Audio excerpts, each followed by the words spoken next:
Hello there, and welcome back to another Wheels and Journeys YouTube review. Today, you're welcome with me inside the Volkswagen Touareg. Now, this is every bit of luxury, power, and just looks really pretty, actually. Really good looking. And it is the most luxurious VW one can buy, and they have tapped into this market, of course. This is the facelifted version. It just came out last year in August. So what can you expect from it? Well, since it is the third generation, it was launched in 2018. Now this is obviously the rejuvenated version, which offers a lot more tech, a lot more creatures of comfort, and yes, a refreshed look, a refreshed design. So before we get into it, I personally like to just say that, interestingly, with the new Touareg, it does share the same platform with the Audi Q7 and Porsche Cayenne, which translates into driving really nicely. It feels so... that was the most favorite thing about this car for me when I had it, thus spending the last couple of days with it, was the driving. But before we get into driving, let's take it like, dessert, then the main course. Oh, you can't have dessert first, but obviously your starter, main course, and then dessert. So, beginning with its design, well, it's a pretty beastly looking, bulky SUV. It's not your bland, boring. It has some soul to it. It turns heads. Ours look very fantastic in that classic dark blue hue. VW, when you see VW in blue, always looks good. Panoramic sunroof, R-Line badges galore. Since this was the R-Line, it's priced at about 1,763,000 rand. Now I know what you might be thinking. That is a lot of money, a lot of pocket to be, kicking out. And you're right, it is a lot. It is a lot, especially for VW. But before we, drop it below bar 2, I just want to say that, its design is really attractive. There's 20-inch wheels, the paint, the design, the front end has been revised. It has these IQ driving lights. It's sharper, a refreshed front end. It's newer. Even the back end has a longer illuminated strip with the VW logo. It also lights up at nighttime. And I like the driving lights as well because it helps you, especially when it gets darker, it's able to not be intrusive. It's adaptive beam control. That's how I can say it. It maximizes visibility, but also doesn't distract other drivers on the road, which is great. But yes, coming inside, I think the interior was one thing that was something that maybe got me a bit hot and bothered at first, because I drove trying to connect to this infotainment screen was okay, but I noticed that my phone kept on, when I played music, it just kept on like cutting, and I had to reboot the whole system. I just find it to be, it's not my favorite. It's actually, I prefer the Tiguan over this in terms of just this whole, it's a 15-inch infotainment screen. But yes, it has what you want to have. I haven't tried Apple CarPlay with it, but it has your navigation. It has, the typical normalness. It's there. It's not really that gonna leave you jaw-droppingly impressed.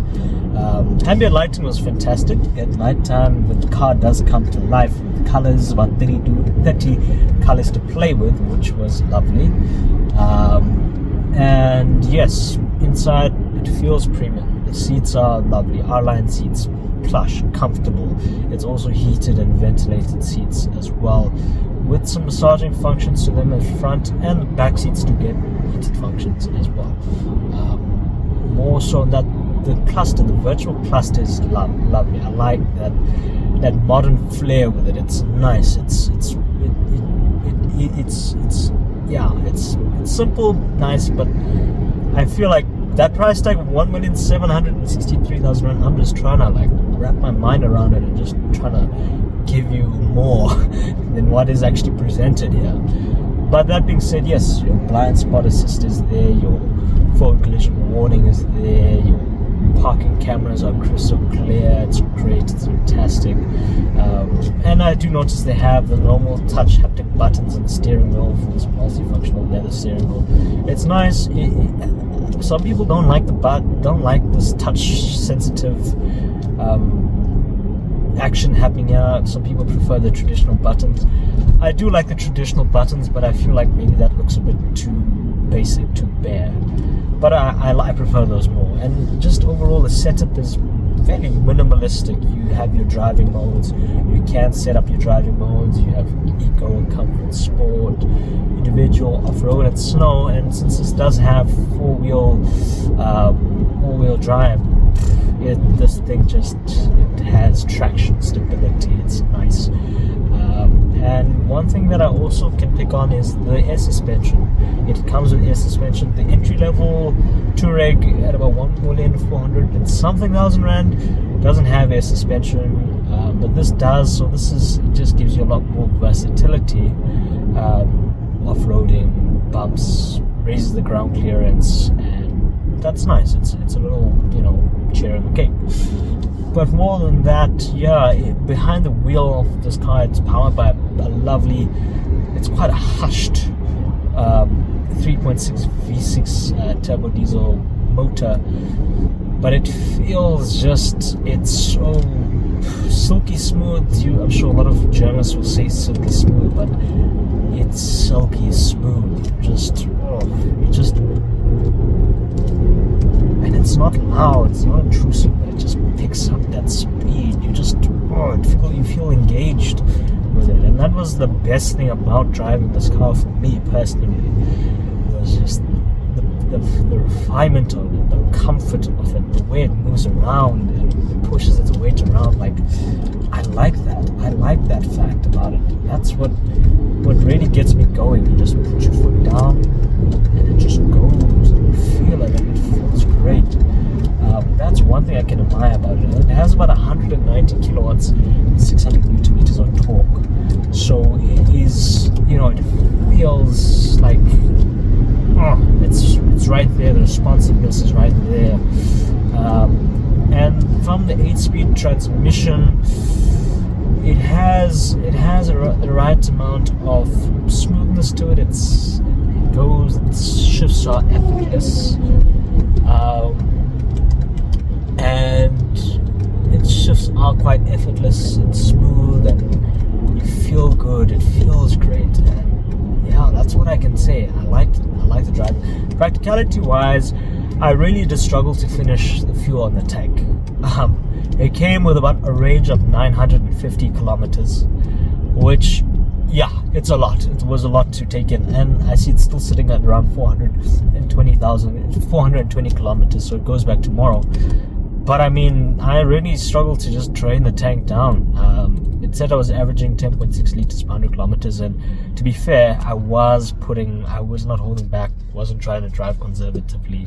And this was for the in and around the city, your back roads, not much highway driving, but highway driving does bring up the range a lot. So that was a bonus. And yes, that being said, 10.6 liters claim consumption. They say it hovers around 7.9 liters per 100 kilometers. So that's it's not too bad. It's fairly decent. But coming back to inside, I like it.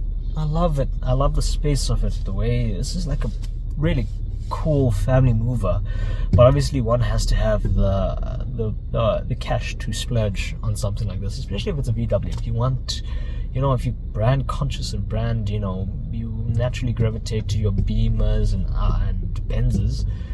But boot space is about 850 meters, so lots of room there. It does have air suspension as well at the back for loading, so you can press it in the boot, so it drops the suspension down below and raises it as well for loading. But that being said, what were some gripes? Infotainment system, please give me physical buttons, please. I understand there's lots of creatures of comfort, but I think that was the only gripe for me. Price tag also is okay, but I just can't fathom that idea of how expensive cars are getting, but they are getting expensive.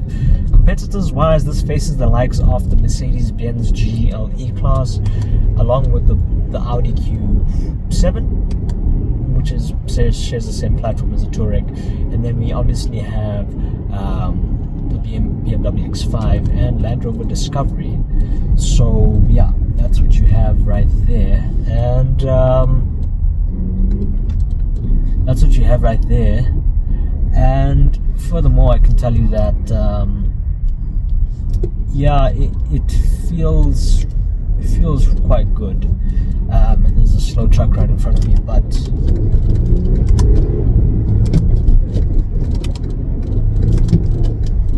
that truck was a learner driver, so he's very slow, so I don't want to be stuck behind him while I talk to you guys.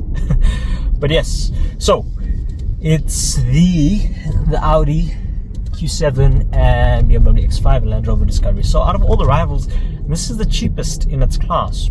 Yes, obviously 1,763,000 rand does sound a lot, but hear me out, it still gives you everything, and it really holds its weight down a lot. And I wanted to also chat more, just before I wrap up things, the driving. I like it. I just like pushing its weight around, especially in the corners. It holds itself down really well, and it's a really refined drive, eh? I felt it's like one is on the clouds, one is cruising, wafting through with the clouds. So yes, that being said, if you want to read my full article review on the fantastic Touareg, you can click the link down below in the Linktree link, or I'll just pop up the link there. You can click it, and my full radio insert is as well down below too, if you're not inclined to read. But that being said, this is me signing out. I hope you did like the video. Please do like, share, and subscribe. These videos are meant to be more conversational. I'm not trying to be all, scripted, and this is more for you guys just to get a quick, insightful review of it from my quick thought process of the car. And the meatier content is in the article, so I would encourage you to read it. But that being said, thank you so much for watching. Please do like, share, and subscribe, and yes, have a fantastic day, and catch you in the next one. Cheers.